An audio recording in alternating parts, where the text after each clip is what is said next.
Hello, everyone. My name is Gabrielle Tesfaye. I'm an artist from Milwaukee with roots in Jamaica and Ethiopia. I'm very excited to share my film this year that has been selected at the 2021 Black Diaspora Short Film Festival at DePaul University in Chicago, which you can now watch from the comfort of your home this year.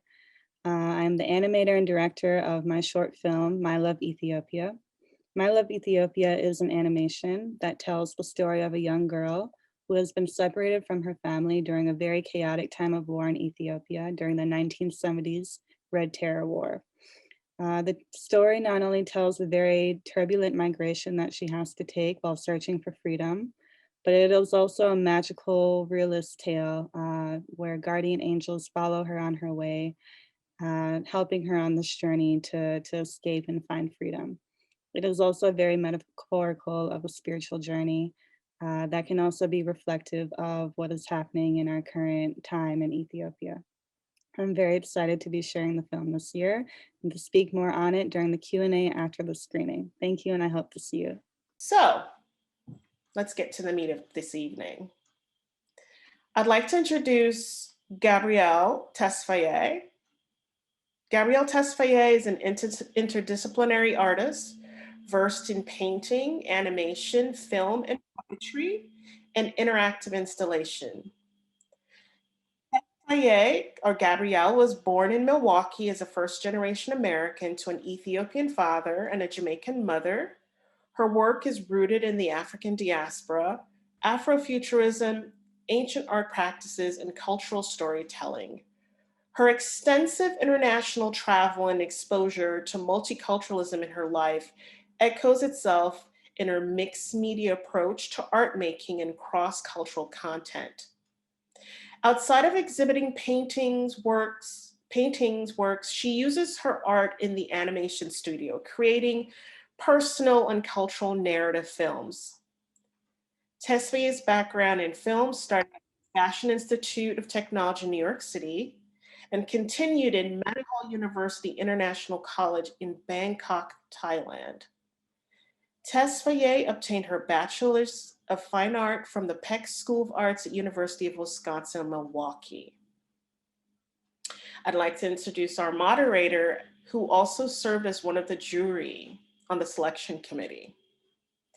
Camille Debose is a lecturer and an award-winning filmmaker in the College of Computing and Digital Media here at DePaul. With a master's degree in sociology and an MFA in cinema, she takes an academic approach to the exploration of social forces through the analysis and production of film. And so, this being an inaugural festival, normally we would have all been in a very dark auditorium watching this film together. And so in this virtual experience, because Zoom can be crazy sometimes, we are going to screen the film, not through Zoom, but we're gonna drop a link in the chat. You can stay on Zoom, just stop your video while you do that. You don't have to exit Zoom. We're gonna drop the link in the chat. There's a password that will be included in that with that link, and you can watch the film and come back here and join us. And so, Catherine, if you could go ahead and first, before we do that, I wanted to know if Gabrielle had anything to say just before folks go off and see the film. Sure. Hi, everybody. I'm really grateful for the turnout. I think we have 56 people have tuned in right now. I'm really looking forward to sharing the film with you and getting into a discussion about it afterwards. And I really hope you enjoy it. Wonderful. Okay.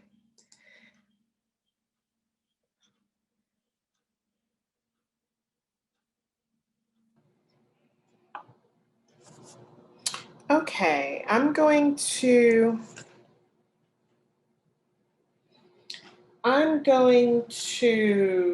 while people come back in, I'm going to use this moment to make a plug for tomorrow's film screening, which is the Narrative Shorts program with the film Bablinga, Home and Mtunzi. And I'm going to ask Catherine to drop that Eventbrite link in the chat um, while we wait for folks to come back in the room.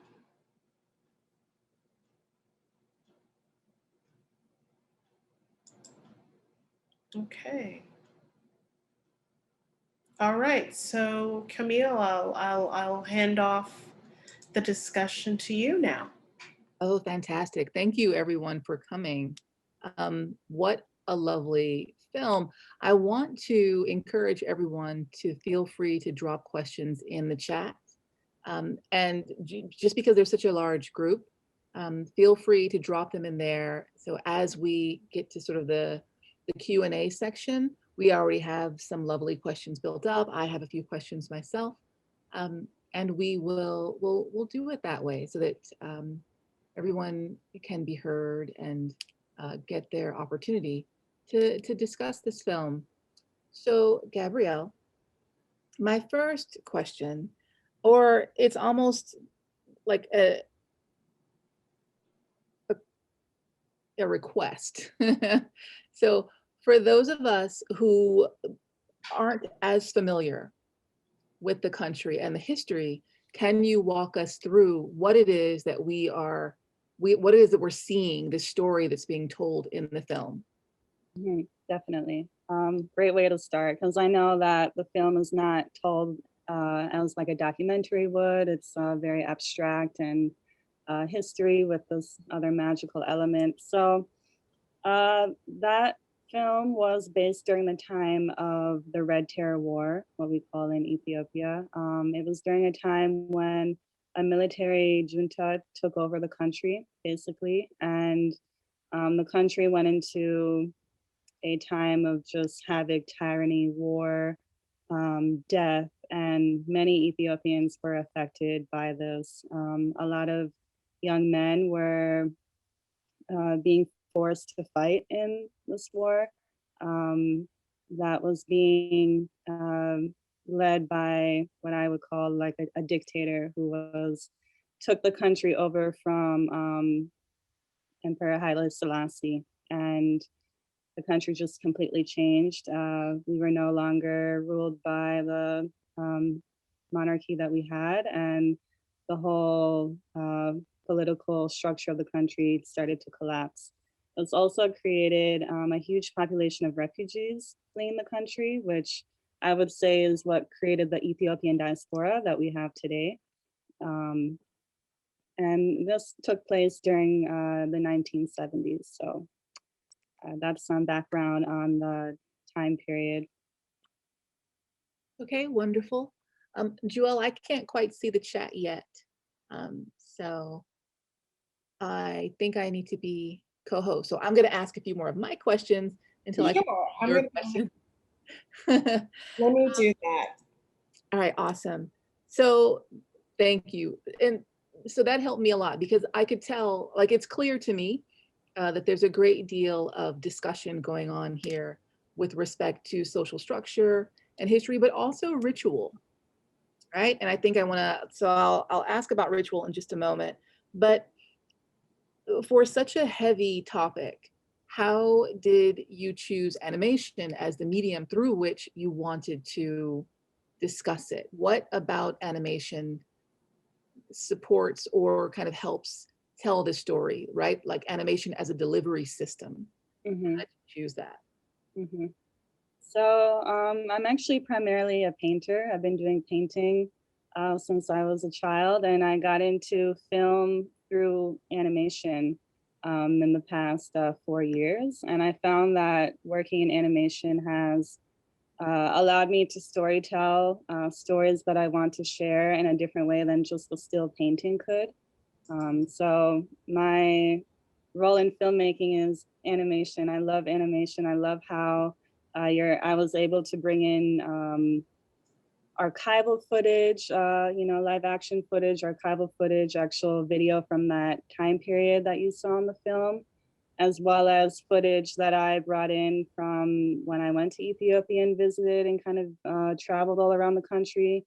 and bringing the animation element of all these symbolisms and metaphors, like the angels that follow the girl throughout her journey that I otherwise wouldn't be able to tell through real live cinematography. Yeah. So working in animation and bringing my painting to life through film has been really exciting for me as an interdisciplinary artist. And yeah, all of the film, I did every part of it: the animation, the puppet making, the painting, the editing. The only thing I didn't do was the music. Can you But talk to us about that whole process and how long it took you? so all in total, the film took about a year to finish. Um, I visited Ethiopia in April of 2018, 2018, 2019, I think. This time period has just made me lose my dates. Yeah, 2020 is like, Yeah. Yeah. So I visited Ethiopia. I got some inspiration by being there. It was also my first time being there. So making this film led me to going to my home country for the first time in my life. mm, Because before I never went with my father, I never met my blood relatives for the first time. Um, and being there really just gave me so much inspiration, seeing the angel paintings in the church and just meeting the people and getting a real sense of where I come from, and also how that time period also affected the people and affected the country. So it was just all around and amazing. It really was the foundation for the film. And then afterwards, when I came back to the US, that's when I started painting and making the puppets and animated up until it was finished in yeah, in late 2019. okay, fantastic. Does anyone else have a question? I have a whole list. I can just I don't see any yet. One of the There- first Sorry, there was one question. Sorry to cut you off, Camille. There was Hi. one question.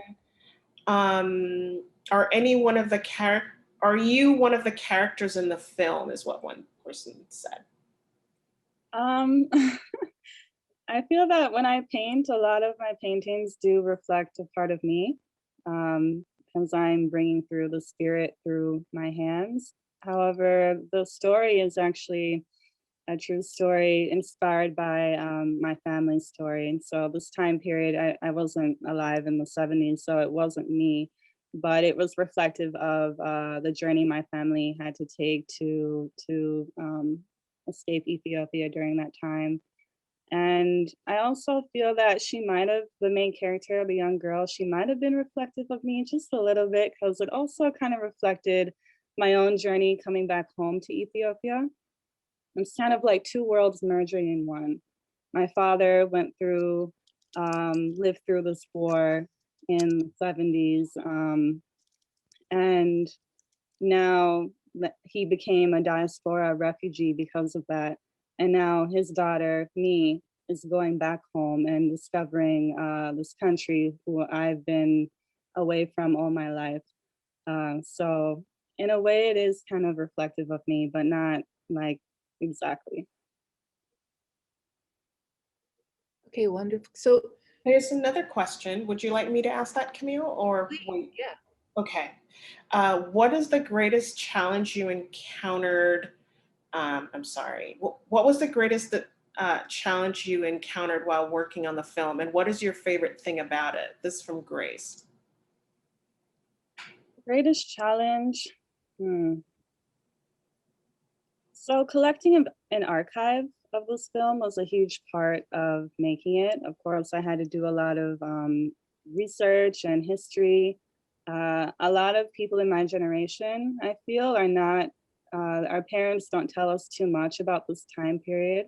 I think because it was so traumatic to live through, and it's just a lot of bad memories, and it's not commonly talked about. So also getting um, my father to open up to me, which he was really my biggest, most important bridge to this time period, rather than what just the book or videos or pictures could tell me. It was not so much a challenge, but it was kind of like an internal challenge. Like I was having to be really mindful of when I bring this topic up to other Ethiopians, how would they respond to it? Would they be open in speaking about it? And through the course of making the film, my father did share with me more and more his personal memories. And I feel that in that sharing, it really started opening up a part of him that had been shut away for so long. And speaking about all these memories that have been just buried within him for so long, and how healing it was to finally be able to come out, um, for the purpose of healing and transferring it into the film and into the artwork. So I was really pleasantly surprised when I showed the film in Ethiopia, which I was so nervous about. Had no idea how people would react to it. It was such a positive response that I got from the film.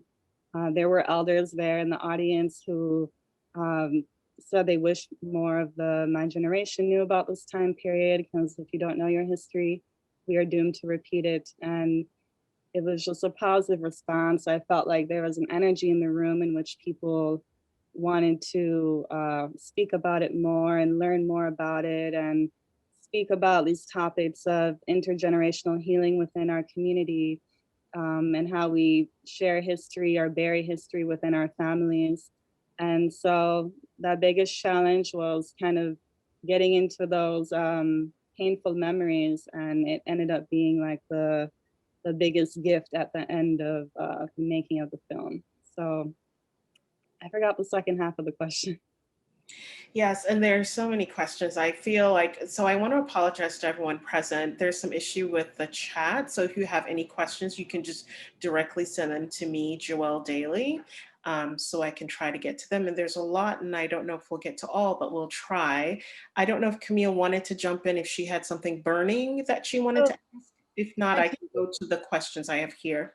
So I'll ask a few, one more, and then, so let's go back and forth between myself and the chat, because I like the questions from the chat are sort of lovely and personal and emotional, right? And so I'm thinking about the logistics of the film and how it was created and the construction of it and the cinema of it, right? And I would love it if we can have that kind of balanced conversation between what it feels like, and the goal of it, but also how we put it together, right? Because I think that for younger filmmakers, or for filmmakers just starting out, especially with animation, which can be very difficult, it's often lovely and eye-opening to have someone who has already done such an extensive film, right? Like that's a lot. That film, even 15 minutes, that's a lot, right? Yeah. It took you, it took you a year. So that's a big undertaking, right? And so I want to make sure that we get to a tiny bit of that. But one of my other questions was about religion and ritual. Mhm. So we begin with the religious iconography, but also the church itself, which, if I understand this, this is the oldest Catholic church in the world, the one that's we were seeing images of it in the ground. Is that the right church that I'm thinking of? Like, Lalibela mhm. is it the very oldest in Is it? Ethiopia? Um, yeah, I'd have to do more research. Ethiopia has so much history, and there are so many amazing churches in the country. I don't know which one is the very, very oldest, but Lalibela is definitely a really important one. Okay, and so we get the church, and then we get a little bit more religious iconography, but then we get the coffee beans. And the Mhm. coffee beans, we see the coffee beans in the hand, and then they come back again in the animation where they're roasted, and then they come back again at the end. So tell us what is that symbolism? Sure. Basically, what I wanted to do there was show all these different elements and familiar elements of Ethiopian culture. So, religion is one thing that is, I mean, our faith is very, very strong in Ethiopia. And it was one of the most inspiring things for me, actually, to witness when I was there. Not only Christianity, but uh, Islam is also in Ethiopia, and I did show a lot of my footage from when I was in Harar, which is in the east of Ethiopia.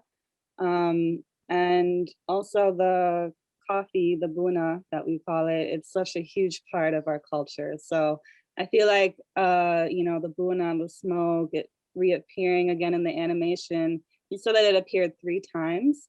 Mm. And we actually do have buna 3 times within one day.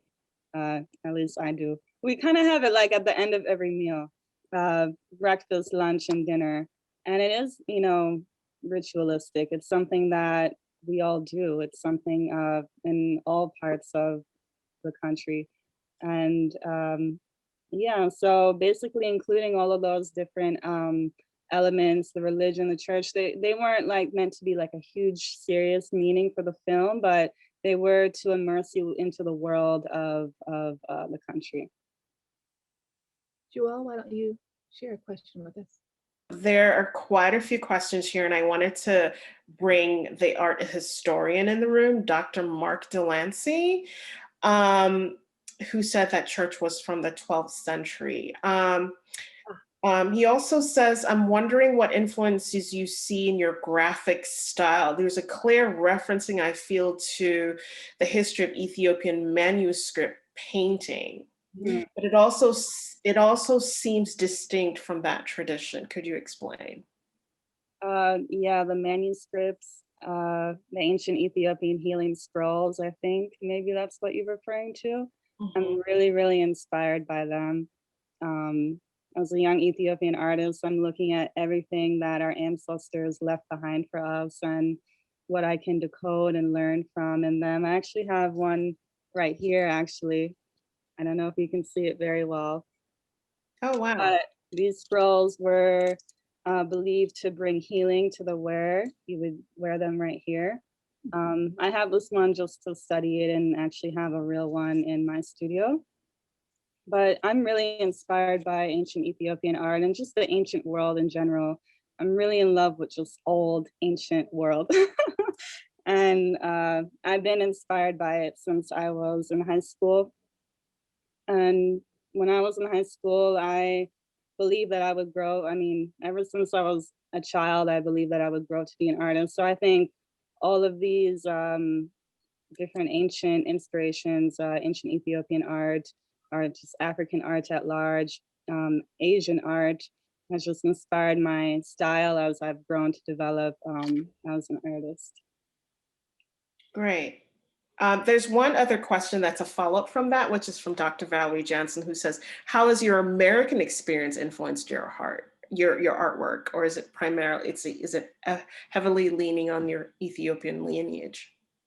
My American experience, I mean, I'm born and raised here, and everything has been influential. In terms of how it's influenced me visually, How does how it show up in your work? does it show up in my work? Um, I mean, I make art about a lot of different things, and if you were to go on my website, you would see just a whole many different worlds within just all of the all of the experiences I've had growing up here. I mean, I'm from Milwaukee, Wisconsin, which if you were to Google, it always comes up as most segregated city in America. One of the worst places in America for Black people to grow up. I think growing up in a place like this where it is very diverse, but I've grown up with a lot of very oppressive and racist experiences since a child. Um, I have made a lot of work about that as well. I make work about everything. And being a culturally mixed person with a Jamaican mother and an Ethiopian father, all parts of me, my Jamaican side, my Ethiopian side, and my Black American side has all influenced my work and it all shows up in my work. Great, thank you. All right, so Joelle, I want to ask one more. So, Gabrielle, so one of the parts I thought was really quite striking was when we have this oasis created from her own tears. Mhm. Can you explain that little bit of the story to us? Is that you said that this was kind of based on a true story, a larger story, but of course it's also, we've got this sort of these fantasy components. Can you just tell me what that little bit is either referring to or what did it mean? Mhm. Sure. So yeah, I included a lot of different magical symbolism that are metaphors for things that have happened in real life. So when my father was uh, escaping Ethiopia, he had to walk through the desert for many days. And what you see in the film is you see these angels following this young girl throughout her journey. So there was one scene where an angel created this like magical doorway in which she could escape through. And then this angel collected her tears into a jebana. A jebana is like the clay pot that we use for serving coffee, and then transformed it into this lake in which she could drink from. The angels were symbolic of blessings that my father had along his journey that he told me about. Different lucky things would happen to him when he was leaving Ethiopia. And he believed that this luck that he would get along his way were from the prayers of his mother. Before he left, his mother gave him her blessing. And Ethiopian woman, really religious ones, and a lot of our elders, they live in the church praying all day, every day. The faith is so strong, and the prayers are so real, and the blessings are so real. And he believed that all of these different lucky things that would happen to him along his journey were from the prayers of his mother. And really those prayers have echoed. The fact that I've made the film, they've really echoed across generations. I feel like her prayers is the only reason why I'm alive, because my father was able to survive that and thrive through that, and now I'm here. So it was symbolic of that. A magical oasis wasn't created in the desert when he was walking, but it was kind of symbolic of, there are things I didn't include in the film that he had gone through, good things. So that oasis was kind of like reflective of that. Fantastic. Fantastic. Oh, and so as we're talking about magic, Mhm. you discussed, or I know that a focus or you know, one of your lanes, right, is Afrofuturism. Can you tell us how that connects to this particular project, or whether or not it connects? It doesn't necessarily have to, right? We can have magic and fantasy without Afrofuturism, but it Mhm. feels like there's a bit of it in there. Mhm. Mhm. Yeah. I feel like when we think of Afrofuturism, a lot of times we think of like visuals that are really futuristic and living on Mars, or like, you know, a different planet type of thing. And I think Afrofuturism is not only that, but looking at how uh, contemporary art from us is really taking a really whole new terrain, just a whole new shape. And I think when I showed this film in Ethiopia, for Ethiopians, it was something kind of really futuristic for them and really new, because they've never seen a film like this before, told so like symbolically and without dialogue, but also rooted to real life history. Animation is also not really popular there yet. I think it's slowly on the rise, and I really want to like be a part of the community there of developing animation in the country, specifically in Addis Ababa. But yeah, I think in a way it's kind of futuristic in that regard. Like it's something new for that community. Fantastic. Joelle, you wanna? Yes, there is a question about between 2018 and 21. Between 2018 and 2021, so much has changed in Ethiopia. How Mm. do you think the balance of your film has changed, if at all? The With what? the how the balance, I'm wondering if they meant the value of the film has changed, if at all, with the changing historical context. Hmm. Hmm. Because so much has changed between 2018 and 2021. Hmm. Yeah. There's a terrible situation happening in Ethiopia right now, and we don't have to go too deep into it, but it's really interesting because when I shared the film, in Addis when I was there. One thing I really wanted to speak with people about is, do we have a healing culture within our culture? Do we speak about our trauma? Or do our children know what their parents went through? And if history is buried, how will that history repeat itself? And also, what resentment do we have buried between each other as in Ethiopians, that eventually will come out, because things do not stay buried forever. They eventually have to come out. That is the way of nature. And so I talked a lot about um, things being buried and trauma being recycled within our community. And do we have even like healthy communication within our families, really? And I know maybe this was a really abstract idea for people when I was there, but people were really responsive to it, and we really started talking about it. So what's happening in Ethiopia right now, I feel, is so connected to what we were speaking about together that night of the film showing, speaking about resentments that we have towards each other resurfacing, and how that is just played out into this entire situation, what's happening in Ethiopia right now. For those that don't know, there is a huge ethnic divide in the country, and there's a war happening because of that. So it's really unfortunate, but I have hope that this next generation coming up is, I have hope for them. I see Ethiopia in such a high place in my mind, so I have hope, and I really pray that, we will have progress. Yeah, I have one question here that says, do you plan on making more films centered on Ethiopia as a way to start building a strong Ethiopian film industry that is that is full of potential? Is that sort of your focus? I know prior to everyone getting you, you spoke about a feature, but I'll let you tell everyone. Yeah, I definitely am going to make a lot of films about Ethiopia. Um, I wanted to start with this topic because I felt like it was kind of like an open wound, and I really wanted to make a film about the history that brought my father to the U.S. and made him and I a diaspora. Um, and yeah, but there's so, I mean, our country is just beautiful. Ethiopia is just so full of so much amazing history, and there are a lot of films that are still waiting behind a closed door that I want to make. All right, I have a couple.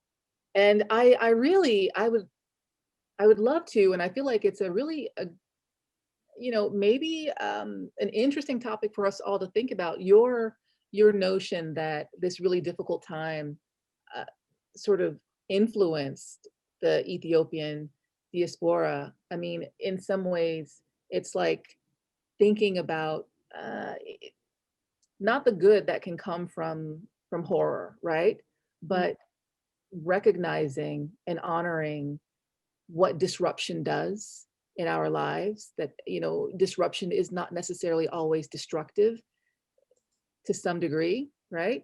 Mm. um, I think that's a difficult and complicated conversation, Mhm, mhm. Yeah, definitely. but I feel like we've kind of skirted around it a couple of times Mm, tonight. mhm. And so we Yeah. should probably, if we want to, in a little bit, dig into it. But I Mhm, want to ask about the black and white portion. It's really striking. And once again, so the black and white portion comes at the end there.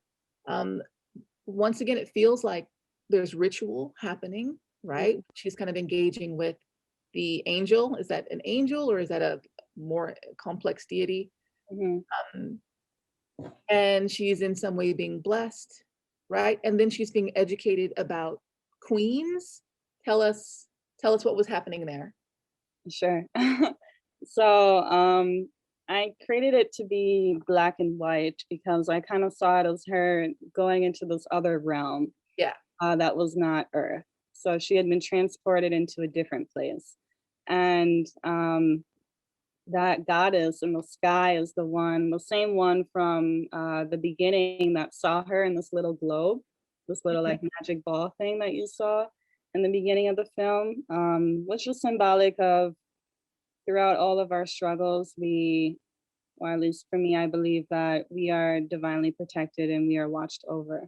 And so I did it in this metaphor of this goddess kind of watching her from the heavens and was the one who sent down these angels to guide her on her journey. And yeah, she was then transported into that world of meeting this goddess who had been protecting her and watching over her all this time and gave her this like magical orb in which it showed all of these the pictures were past Ethiopian queens throughout history. And she showed her the magical orb that showed all of these queens from the past. And then when she looked in the orb, it turned into a mirror and all she saw was herself. Mhm. So that was a reflection of, you know, our lineage, our ancestors, the strength that we have within us, the magic that we come from. Uh, when you see this, you know, magical orb of all these queens, and when you look in it, you see yourself. You know, there was a metaphor and a symbol for that. And then they ride with her, right? Or so as she leaves on the dragon, they're Mm. riding on the dragon's tail. And so tell me. Sure. So those characters that were riding on the dragon's tail, that is kind of like a little hint of a future film that I want to make. Hmm. Yeah. Joelle, you have Okay. questions for us? No, I don't think I see any more questions in the chat, or someone just sent one. Um, no. Well, Gabrielle, The so Jebena, sorry go to cut ahead. you off, Camille. Does the Jebena have a meaning or symbolism? So the Jabana, besides it being a holder for our coffee, I didn't really create like a huge deep meaning for it. However, I do see every object within any culture as being something that holds its own story. You know, so a Jebana could be symbolic of family, bonding, conversation. It's such a important thing within our household. Uh, and I mean, I travel with it everywhere I go. When I leave to Thailand soon, I'll be taking my jebana and roasting my buna every morning. It's, you know, ritualistic for me. And it brings me a sense of home, even though I'm not in Ethiopia right now. Making coffee the traditional way in the jebana helps me to feel a connection, like a bridge to a place that I dearly miss. So yeah. Yes. And there's one question, there's two questions. One, I'll say both of them at the same time. Um, the other one, let me find, how can we access or purchase your film if we wanted to? So right now Oh, the film is on. Oh, sorry. Did you want to ask no, no, more? no. I was just finishing it up. It's okay. It's just how do people access your work, your film, or if they wanted to purchase it, how do you distribute your film? So right now it's still only being distributed through different film festivals, but there's a lot of online screenings lately where it makes it really easy for people to watch the film again. Right now, my film is streaming on Cinewax, which is a French streaming service that has, it's kind of like a Netflix, but for African and African diaspora films. And I do post every screening I have virtually and the streaming service on my Instagram. So I'm always keeping people up to date on social media. Okay, and there's one question I may have not seen earlier. It's from Michelle. She says, "Why did Ethiopia adopt the colonial religion of Christianity?" Um, Christianity in Ethiopia is actually older than Christianity in Europe. Um, we could say that Christianity is actually an African religion because it's been in Ethiopia for so long, very, very ancient, very, very ancient. So uh, the colonists did use it as a basically a tool to brainwash the enslaved West Africans and as a tool for control, but it's not something that actually belongs to them. They misused it terribly, and it's kind of given this view of us Black people in the West that it's a colonial religion, which it was being used as that, but Ethiopia didn't adopt it from them. It's very, very ancient in Ethiopia. So that's some history to enlighten your mind with. Right, and the art historian here in the room, Dr. Delancey, says here that King Asena converted to Christianity in 330 C or BC or thereabout, CE or thereabout. So Christianity existed before it was in Europe. Yeah. Yep. So that's the answer to person who posed it. I believe those are all the questions that everyone have. I want to actually thank everyone who came into this virtual experience. I feel like with COVID, it's so wonderful for all of us to huddle together in this room and have this really nice conversation with Gabrielle and Camille. I hope you enjoyed the film, and I hope, when this ends, before Gabrielle, of course, changes the password, you get to watch it one last time. So after this conversation, if you wanted to rewatch it again, I encourage you to do so, maybe in the next hour or so. So based on some of the comments that we've had here during this event. I also want to thank you, Camille, for your wonderful questions. Yes, thank you. Gabrielle. And My pleasure. yes, and to invite everyone, tomorrow we're having, and I'll say it one more time, we're having the Narrative Shorts program. It will be 3 short films that hails from France, South Africa, and one other filmmaker is Nigerian American. And I'll be moderating that conversation, so feel free to register for that and look out for all the other films that are in the lineup.